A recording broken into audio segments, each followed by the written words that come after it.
Thank you for your kind introduction. So actually it's really neat to know that people are here there's students that are interested in digestive health and that you want to help support the CDHF. So last summer, actually, I guess last September, there's a RISE seminar every year that actually we raise money for the CDHF. And so that's part of what their objectives are. It stands for RISE, so reduce, I can't remember what the L stands for, but so it's one of the ways that you can support the CDHF. So I want to talk to you a little bit about what role probiotics play in health and disease. So I'm actually a gastroenterologist, and so most of what I do is actually, sometimes I say I'm a diarrhea doctor because I see people with diarrhea, and people mostly with Crohn's and colitis, which is a chronic inflammatory bowel disease condition that actually affects lots of people in university-age students. So today I have 3 objectives. I want to talk about the importance of microbiome diversity. I want to talk about that human disease is often linked to something called dysbiosis, and to list ways that we can actually alter the bacterial flora, including how probiotics can do this.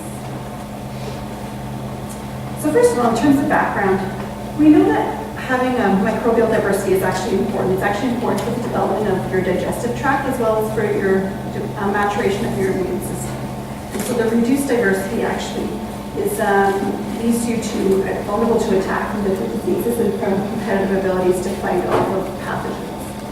And so if you actually look at a couple years ago, I think it was 2008 in May, ECHA had a paper about how there's another genome, and that other genome is actually the bacterial genes that are in your body. And the genes that in your body actually outnumber human genes by 150-fold, so that's huge.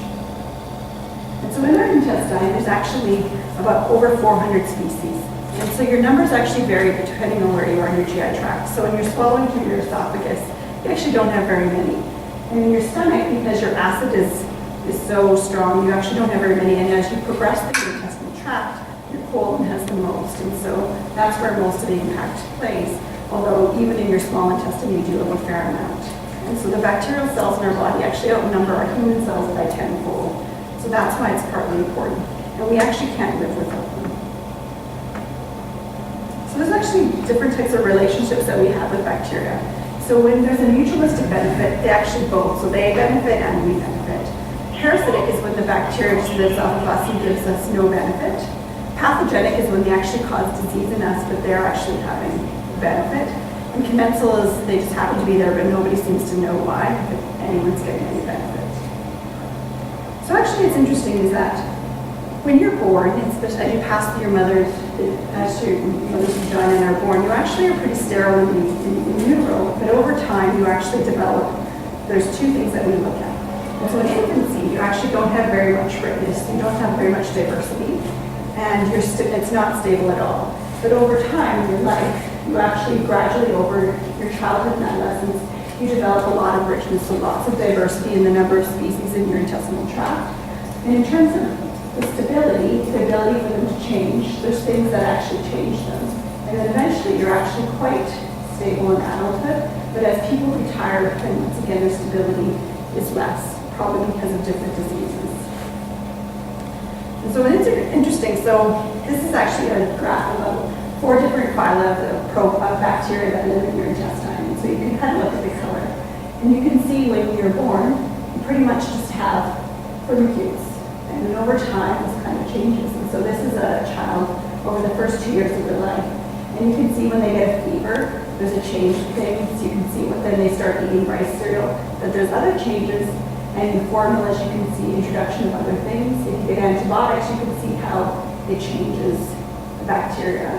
And then when you start drinking cow's milk, things change as well. And so it actually shows there's a couple things that there's different ways for your bacterial flora. So when you're born, you don't have very much diversity, but as you get older, you do. And it's because of different things like your food, as well as antibiotics, which can alter microbial flora.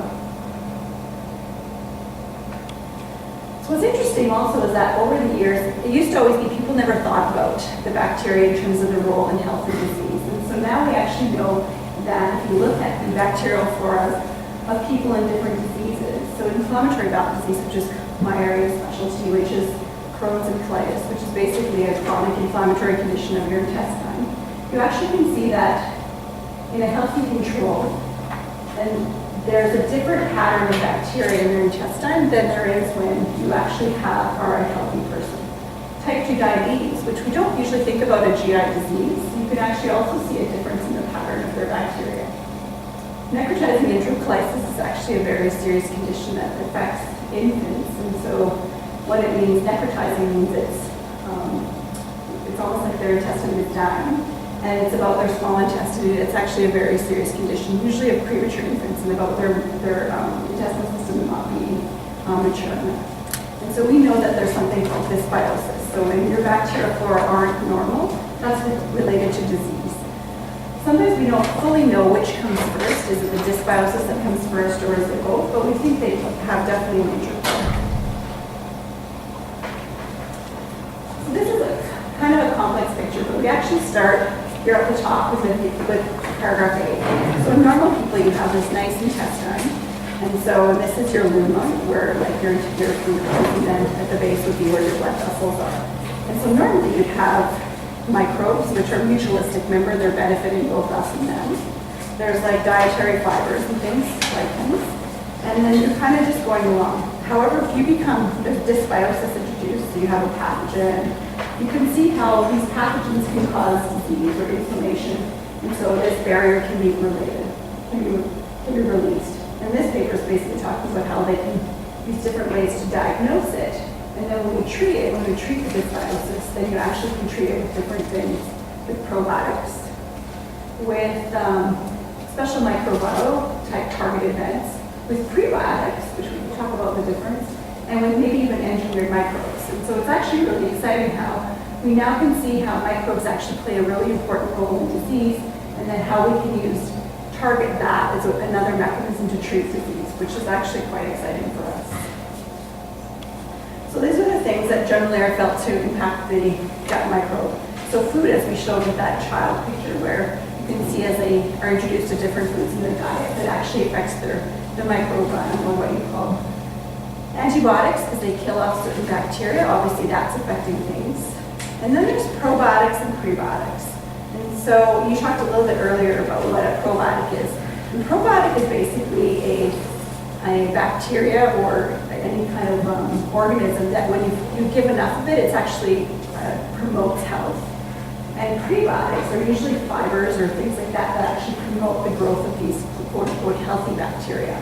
And so these things can both be really important in helping people to have health, because you put you back to that state where you're not in dysbiosis, but you have a healthy state. We know that medications that can affect certain things, so that'll be something that I think will be a really novel thing in the future. And most recently, and actually we've been doing some research here at the University of Alberta about using fecal transplant. So it kind of sounds a little bit gross, but basically you can have your stool flushed out and you can have a donor and you can implant that stool into you. And it's been shown to change diseases. And so it's actually a really exciting way for us to treat things. So there's actually, a little side note, they did mice research where they actually did fecal transplants, and they were able to make skinny mice fat by doing that. I think that they'll make more money if you actually make fat mouse skinny, because then you could treat obesity, which people would prefer. I don't know, I think you'd rather have a fecal transplant from your skinny sister and be skinny than the other way around. So here it is, it's like living organisms, when administered in adequate amounts, confer a health benefit. And so that's, you can often see these in foods that you can buy. And then there's also ones that are sold as strictly prebiotics, like lactobacillus, or there's BSL-3, which is a combination probiotic. And there's different types of probiotics that are out there. The interesting thing about probiotics is that our knowledge of which probiotics are the best is still pretty immature. And so we often give people antibiotics to treat disease, but we know which antibiotics treat which bacteria. But for probiotics, we're just learning that.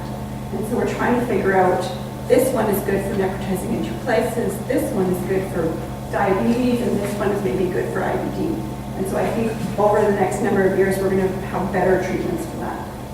The prebiotic, like I talked to you, is that non-digestible nutrient, which promotes the growth of good bacteria. So it's kind of what we want to know about, because I think I was asked specifically to talk about probiotics, but I wanted to give some of that background. And so that in a normal state, you can see see that you kind of have a pretty stable kind of biodiversity of your bacteria. So if you get a perturbation, so some sort of illness, you get infected or something like that, or even antibiotics, and so if it drops down and then gradually it probably returns to normal. And so the different ways in which probiotics can actually help you. One is that actually it can reduce the magnitude of that dip, so you're more likely to return, or it can actually reduce how fast you return to your normal state. And so that's kind of what probiotics do. Because generally people don't take probiotics every day for life, but sometimes people take them in certain instances, and we'll talk about a couple of cases of that. So these are the kind of GI diseases that we think are related to changes in the microbiome. There's antibiotic-associated diarrhea. So I don't know if you've been on antibiotics before, but probably most everybody has. And as you may know, that often people do get a diarrheal illness when they take antibiotics, and we just call it antibiotic-associated diarrhea. Irritable bowel syndrome is IBS. It's common, and I bet you half of university students experience IBS at some point in time. You know, when you're stressed for an exam and your belly gets bloated, or you feel like you have more diarrhea and you have those changes, that's part of IBS. And so that's actually now is related to changes in the microbiome. Inflammatory bowel disease, Crohn's and colitis is what I primarily treat. We know this is related to the microbiome. Interesting, there's something called hepatic encephalopathy. So when people have really bad liver disease, they actually, because your liver is used to clear toxins, people become confused, or what we call encephalopathic. And first they're a little bit confused, and then they're more confused, and they can even go into a coma. But we know that some of hepatic encephalopathy is definitely related to that changes in your microbiome, and we often treat it by using things that actually make them have more diarrhea, or certain kind of antibiotics or probiotics, which has been shown to be effective. Necrotizing enterocolitis, that's that disease that affects young children, which is actually a very serious disease, and children don't often survive. And even fatty liver disease related to alcohol or to fat, we know is related to now changes in the microbiome. So I just want to talk about a couple of diseases and kind of the evidence for using probiotics in these diseases. So last year in JAMA, there's actually a meta-analysis. So when we look at the evidence from literature, usually we talk about the levels of evidence. And so if somebody just says they're an expert in the field and they just tell you that's a good thing, that's kind of lower level evidence. If you do a trial where you randomize people to different things, that's a higher level of evidence. And then when you do a meta-analysis where you combine a number of randomized trials together and you combine the data, that's considered probably the highest level of evidence. And so last year in JAMA, they published a paper which actually showed giving probiotics can actually improve antibiotic-associated diarrhea. So they talk about a relative risk of 0.5. And then there's kind of a statistic that they talk about, which is called number needed to treat. So in order to make one person better, you need to treat 13 people. So number needed to treat 13 isn't great, but it's not really terrible. The next thing is that IBS, like I talked to you about. There's a meta-analysis where they looked at 19 studies, and they looked at a number of different probiotics. And they said found that probiotics is better than placebo, and only you need 4 people to treat to make a difference. So that's actually much better evidence for this than even for antibiotic-associated diarrhea. So then I just want to talk, and I don't actually show any data for inflammatory bowel disease, because inflammatory bowel disease is really complex. And so we actually think there's a number of things that affect it. And so we think there's something in people's genes. We know that there's something in their immune response. We know that certain environmental triggers trigger it, because the rate of IBD is really high in Alberta, but not in other parts of the world per se. And then we know that there's something about their microbiome. So currently we can't change your genes. We can't change your environment other than sometimes we get people to quit smoking because smoking is associated.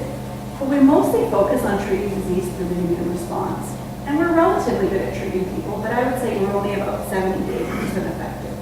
And so now we're actually looking at different ways to probiotics, antibiotics, fecal transplant to treat IBD. So it actually goes to say that it's a really complex picture for the disease. But by looking at this as a potential way for us to treat the disease, I'm hoping that we're going to get much further in how we manage this disease. So last thing I want to say is just summarize and say, we know that microbial diversity is important for your immune health, that these alterations in microbiome are actually associated with many different diseases, and that we have many potential treatments for diseases related to dysbiosis using things like probiotics, antibiotics, and even fecal transplant. Any questions? Hi, I'm wondering if a healthy person on a regular basis takes probiotics, is that going to have like any negative effects on it? So we actually think that the only people that it's probably unsafe for them to take antibiotics or probiotics for a long time are people with a reduced immune system. So the people we worry about the most is young children, because you saw that their immune system's immature, and really old people. And so then if people have a chronic illness, like their immune system is suppressed, they should probably talk to their doctor before, but a healthy person, no, we don't think there's any reason why you couldn't take them long term. So if you were taking probiotics, would your system not stop making them? Because you're No, so because you remember you have more intestinal cells in your body, you're just kind of making them, kind of promoting the good bacteria, which actually promotes health. And so that you hopefully, a lot of what it is that there's certain diseases by dropping down your diversity with antibiotics and things like that, that you actually are more susceptible to diseases. But by keeping those good protective bacteria at good numbers, you're going to be more healthy. But sometimes if people are not as healthy, they might not be able to fight those diseases as well if you're on the probiotics. You had a slide where you showed that different foods can induce different bacteria and growth. So where do the bacteria come from? Is it just from the food, or do they just evolve and then? So actually, what it is that, so when you're in utero, it's actually sterile, right? But as soon as you pass through your mother's, if you're born to the birth canal, you actually are exposed to bacteria. And all through life, you're going to be exposed to it by different things. And so some of it's food, and some of that, but some of it also is in terms of the things that you're exposed to in your life, like from your parents and things. We're not sterile anymore.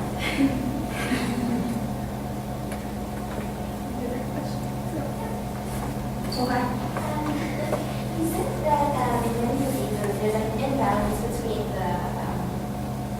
the different types of microorganisms living in your gut. I was just wondering, how would you get more? Usually what I get less than usually. How would an imbalance develop? So I think that's the part that we don't fully understand, to be honest, right? So we know that you get your genes from your parents. And to some degree, people that are born, like your family is more likely to have a similar profile than other people. So that's maybe part of the inheritance patterns of some things. But then you can just be exposed to different things through different infections and things, and that can change it.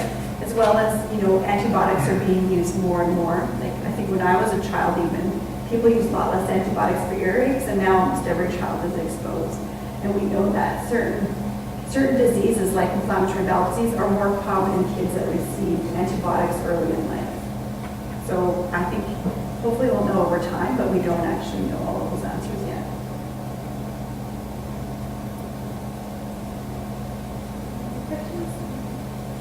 Okay, well, thank you, Dr. Kroeker, for making this call. Thank you so much. Thank you for